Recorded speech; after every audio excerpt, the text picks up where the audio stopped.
Hello everyone, study IQ channel में आप सबका स्वागत है। आज हम ऐसे डैम्स के बारे में देखते हैं जो बूढ़े हो रहे हैं, एजिंग डैम्स के बारे में। तो द क्वेश्चन इज़ कि क्या एजिंग डैम पे रिंकल्स लग जाते हैं? Like what, how do you decide कि कोई भी डैम एज हो गया है क्या, बूढ़ा हो गया है क्या? और वाई, क्यों मैंने लिखा है कि ageing dam is very much equal to the ticking bomb. कभी भी फट सकता है, ये ऐसा टिकिंग बॉम्ब हो रखा है। ओके, पूरे इसी चीज़ के बारे में आज डिस्कस करते हैं। एजिंग डैम एक काफ़ी इन द न्यूज़ वाला क्वेश्चन रहा है और ये एक ऐसी चीज़ है जो you should all be aware about for your own safety, पहली तो चीज़ है। एंड सेकंड कि this is a major issue, not just we, the government needs to talk, और गवर्नमेंट इसके लिए क्या कर रही है, क्योंकि हर एक चीज़ का एज होता है, नथिंग इज़ इमॉर्टल, राइट। तो अभी डैम्स भी जो हमने बहुत पहले बनाए थे during our independence, they started ageing, वो बूढ़े होने लग गए हैं, वो ख़राब होने लग गए हैं। तो उनसे क्या खतरा हो रहा है, उनको कैसे सही करना है, क्योंकि डैम तो बहुत बड़ा होता है, उसने पूरी रिवर को रोका है। So how do you, what do you do with this aging dam? Like the question is what do you do with this? So what do you do this, इसका आंसर अभी फाइंड करते हैं। मेरा नाम संतोष चौधरी है। अगर आप मुझसे जुड़ना चाहते हैं तो इंस्टाग्राम या टेलीग्राम पे little_simple_बुद्धा से सर्च करके आप मुझसे जुड़ सकते हैं। इसके साथ ही इस वीडियो का जो PDF है ये भी आपको मेरे टेलीग्राम से मिल जाएगा, आप वहाँ से डाउनलोड कर सकते हैं। नाउ एक रिपोर्ट आया है अभी बहुत रिसेंटली यूनाइटेड नेशंस का, इसमें यूनिवर्सिटी, एक कनाडियन बेस्ड यूनिवर्सिटी है for the water environment and health. तो इन्होंने एक रिपोर्ट दी है, बोला है ageing water infrastructure and emerging global risk. Water structure क्या होती है, जहाँ पे पानी को रोक के रखते, कोई पानी का रिजर्वॉयर टाइप, तो उसमें डैम जो है ये एक मेजर वाटर इंफ्रास्ट्रक्चर है। तो वाटर इंफ्रास्ट्रक्चर या जो डैम है ये एज हो रहे हैं, दे आर टर्निंग ओल्ड। तो इसके बारे में एक रिपोर्ट दी है और इन्होंने बोला है स्पेसिफिकली, इन्होंने पूरी वर्ल्ड वाइड ये स्टडी करी है और उनमें इंडिया में जो इन्होंने बहुत स्पेसिफिकली एम्फेसिस करके बोला है कि इंडिया में 1000 से भी ज़्यादा ऐसे बड़े डैम हैं जो 2025 में 50 साल से ज़्यादा पुराने हो जाएंगे। और ये जो है ये world wide and across the India it is a growing threat.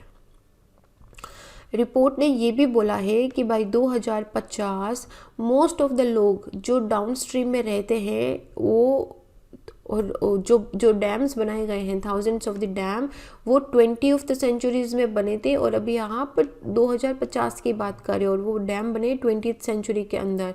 और लगभग 58-59 हज़ार तक के large dam around the globe world wide 1930-1970 के ड्यूरिंग में कंस्ट्रक्ट करे गए थे और अभी उनकी एज हो गई है 50 और आने वाले सालों में थोड़े टाइम में 100 साल तक हो जाएगी। The point of it is saying कि अराउंड द ग्लोब जो वाटर इंफ्रास्ट्रक्चर, जो नदियों को रोक के बड़े बड़े डैम्स हमने बनाए थे, वो सारे के सारे डैम ओल्ड होने लग गए हैं और वो अभी पूरी पॉपुलेशन जो डाउन स्ट्रीम में, जो रिवर के नीचे जो पॉपुलेशन रहती है, उस पूरी पॉपुलेशन पे एक थ्रेट डाल रहे हैं।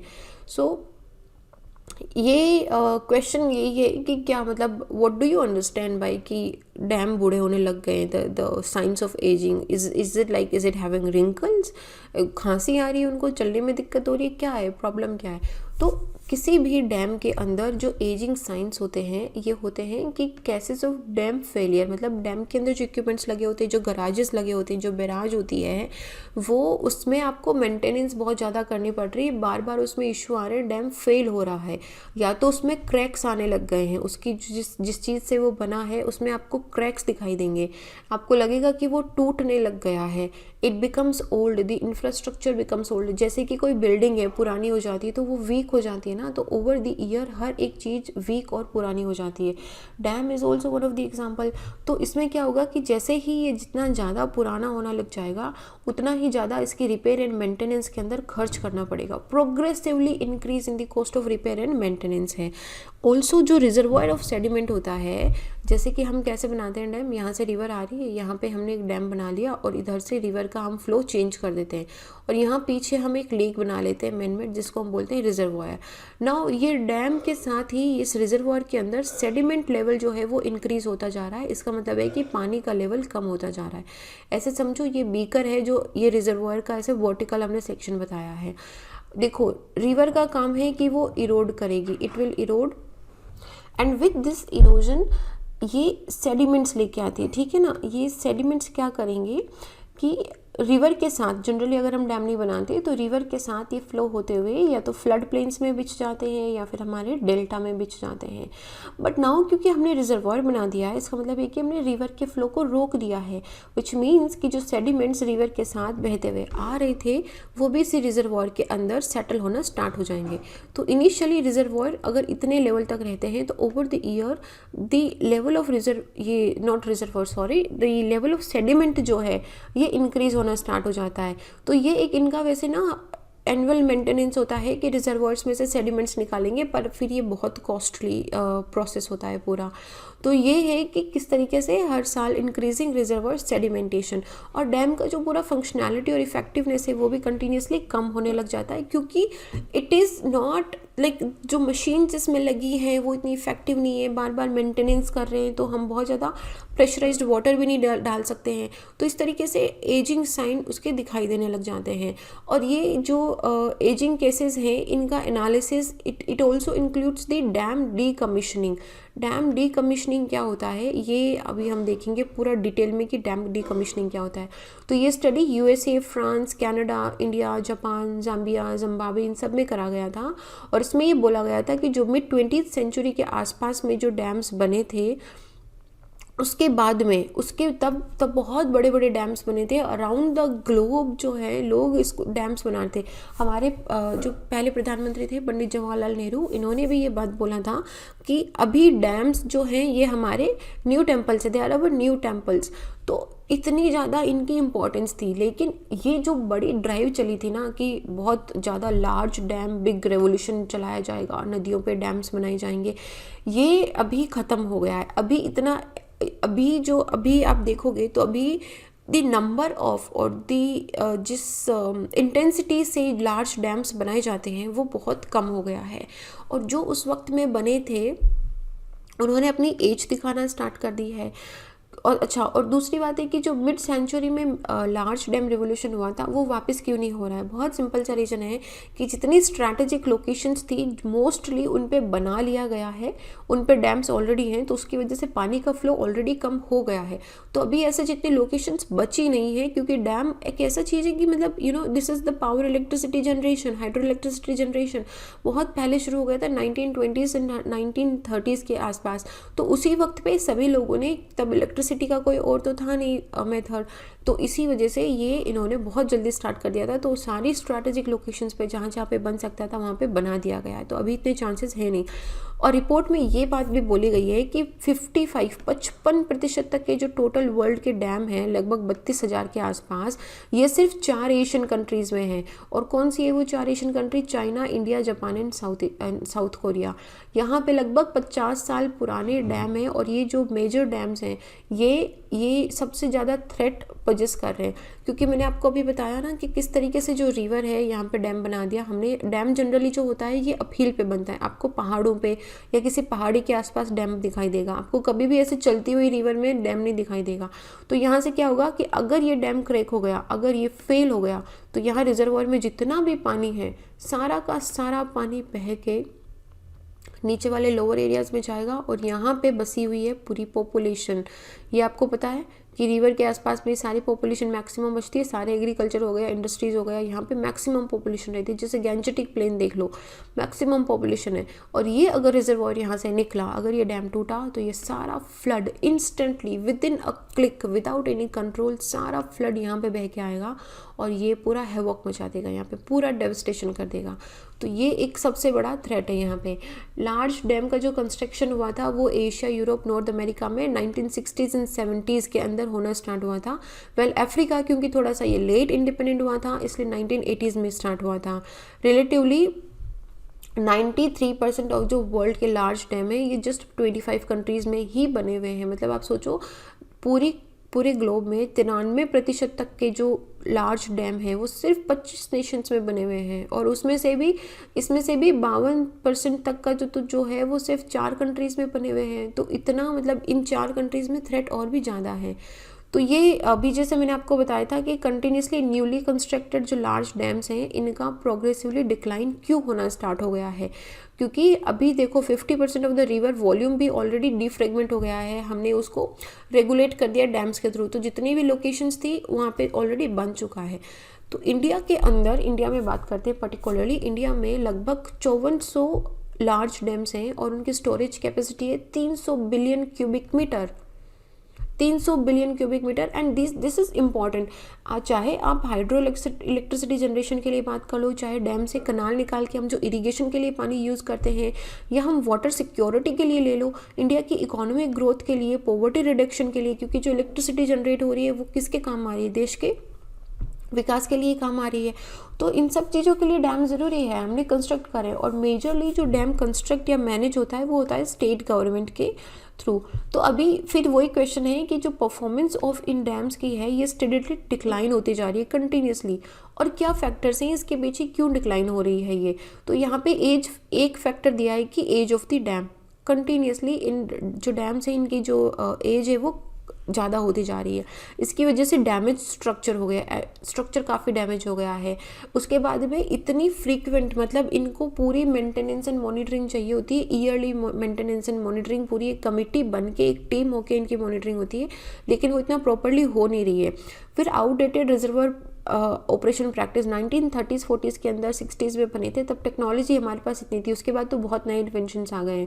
तो ओल्ड इन्वेंशन या ओल्ड टेक्नोलॉजी के साथ हमने जो रिजर्वायर्स बनाए हैं वो थोड़े से पुरानी प्रैक्टिस के, आउटडेटेड प्रैक्टिस के हैं। उसके अलावा रेगुलेटरी मैकेनिज्म इतना एडिक्वेट नहीं है, और जो ऑपरेशनल सेफ्टी मेजर्स दिए गए हैं, मतलब the major thing we should think कि जब भी हम कोई डैम बनाते हैं कि अगर ये डैम टूटा, अगर ये पानी रिजर्वायर का यहाँ से निकला, तो नीचे जो लाखों लोग रह रहे हैं वो सब के सब उसमें चले जाएंगे। तो ये इसलिए दिस इज़ वेरी इंपॉर्टेंट कि कोई भी डैम बनाते टाइम उसके सेफ्टी मेजर्स पे सबसे ज़्यादा ध्यान दिया जाता है कि किसी भी तरह की कोई भी ढिलाई तो इसमें होनी ही नहीं चाहिए। तो इंडिया में लगभग 1115 लार्ज डैम 50 साल के बूढ़े हो जाएंगे 2025 में, लगभग 4,400 डैम हो जाएंगे 50 साल के 2050 में, और 2050 में 64 से ज़्यादा ऐसे डैम होंगे जो 150 साल के हो जाएंगे। And that is a huge age for the dams. तो यूएन रिपोर्ट ने ये बोला है कि जैसे ये मुल्ला पेरियार डैम है केरला के अंदर, and Mulla Periyar dam one of the oldest dam में आता है, 100 साल पुराना है। और अगर ये टूटा, इसकी अभी रिपेयरमेंट भी चल रही है, अगर ये टूटा, अगर इसमें किसी भी तरह का फेलियर आया तो 3.5 मिलियन लोगों रिस्क पे हैं, 3.5 मिलियन लोग रिस्क पे हैं। और ये जो डैम है ये सिस्मिकली एक्टिव एरियाज़ पे हैं, तो इसमें आपको स्ट्रक्चरल फ्लॉज भी दिखाई देंगे। इसका जो कंटिन्यूसली, देखो मैंने क्या बताया था, डैम्स कौन मैनेज करता है, स्टेट गवर्नमेंट मैनेज करती है। पेरियार रिवर पे वैसे भी केरला और तमिलनाडु स्टेट्स का कंटेंशियस इशू चल रहा है, तो डैम को लेकर भी केरला और तमिलनाडु के बीच में टसल चल रही है कि हम करेंगे तो आप करो चल रहा है।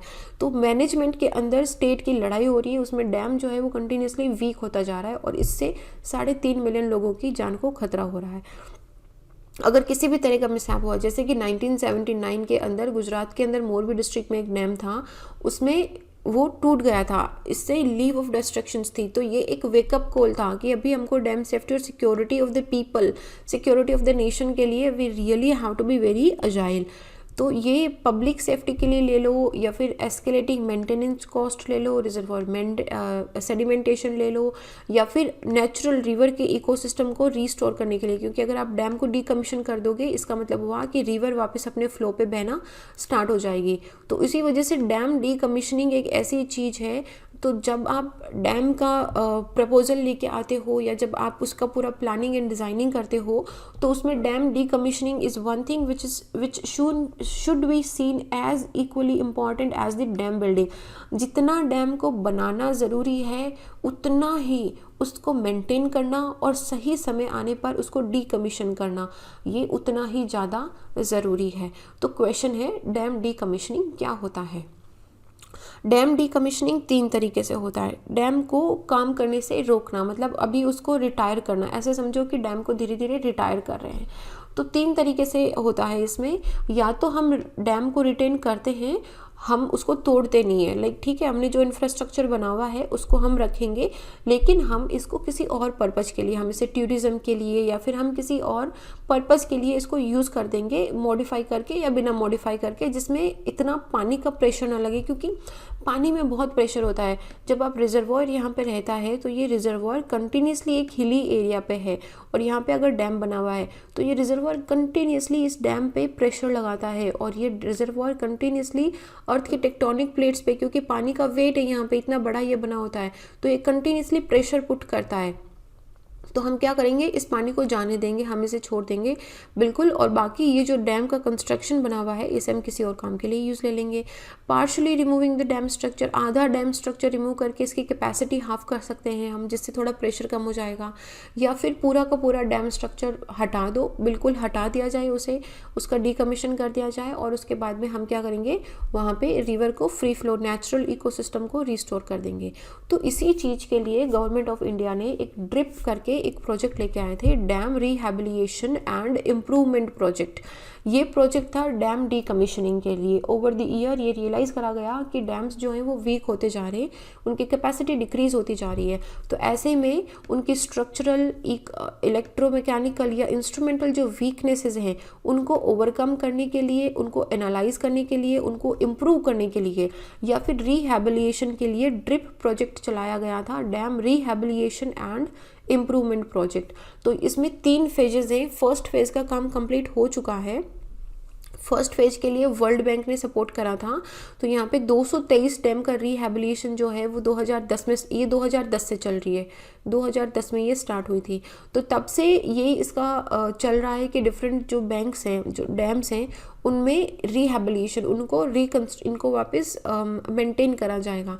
तो ये this preceded the another world bank का फंडेड प्रोजेक्ट था dam safety assurance and rehabilitation project, जो 1991-99 में वर्ल्ड बैंक ने अपने से शुरू करा था, और इसी को आगे चलाते हुए गवर्नमेंट ऑफ इंडिया ने ड्रिप प्रोजेक्ट लेके आ गए थे 2010 में।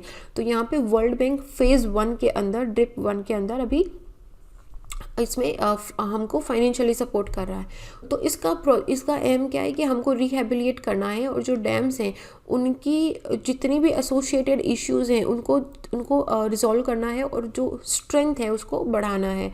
तो अभी करंटली क्या हो रहा है कि फ़ेज़ 2 चल रहा है, और फ़ेज़ 2 और 3 के अंदर जो 18 स्टेट्स हैं बाकी बचे हुए, वहाँ पे ड्रिप की फ्लैगशिप प्रोजेक्ट एक चलेगी जिसका नाम है धर्मा को अगर हम फुल फॉर्म में बोलें तो dam health and rehabilitation monitoring. Okay, ये धर्मा वो मूवी वाला धर्मा नहीं है, दिस धर्मा इस ड्रिप का DHARMA for the dam rehabilitation purpose. ठीक है, तो इसका ये है कि 85% तक का जो data of 5000 plus dam across the country है, इसको कैप्चर करना है और उनको रिहैबिलिटेट करना है।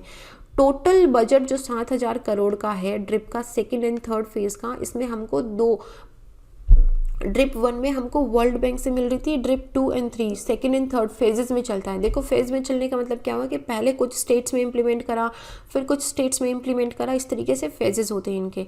तो अभी जो सेकेंड एंड थर्ड फेज़ है उसके अंदर वर्ल्ड बैंक और Asian AIIB, Asian infrastructure investment bank, ये दोनों इनको एक्सटर्नल असिस्टेंट दे रही हैं इम्प्लीमेंटिंग एजेंसी को।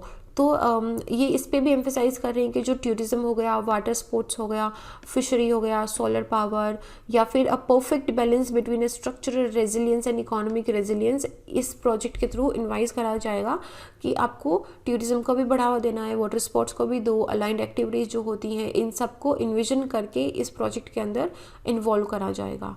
तो ये एक मैंने मैप रखा है, यहाँ पे आप देख सकते हो कि मेजर लोकेशंस ऑफ डैम्स कहाँ पे, ये मेजर डैम्स हैं हमारे, जैसे ये टिहरी डैम है उत्तराखंड के अंदर, भाखड़ा नांगल हो गया हमारा, नारोरा हो गया हमारा, कोटा बैराज हो गया राजस्थान में, बिसलपुर, राणा प्रताप सागर, इंदिरा सागर। आप देखोगे तो ये सारी मेजर रिवर्स पे ऑलरेडी हमने स्ट्रेटेजिक लोकेशंस पे डैम बनाए हुए हैं। तो ये ऑब्जेक्टिव क्वेश्चंस के लिए काफ़ी इंपॉर्टेंट होता है कि कौन सा डैम कहाँ पे है। तो एक बार इनकी लोकेशंस देख लेना कौन से स्टेट्स में है ये। इसके साथ ही एक फन फैक्ट है मेरे पास, जो 3 गॉर्जियस डैम है जो चाइना में बना हुआ है, ये चाइना में वर्ल्ड का लार्जेस्ट डैम है, और ये इतना बड़ा डैम है कि इसने अर्थ के रोटेशन को 0.06 माइक्रोसेकंड से स्टॉप कर दिया है।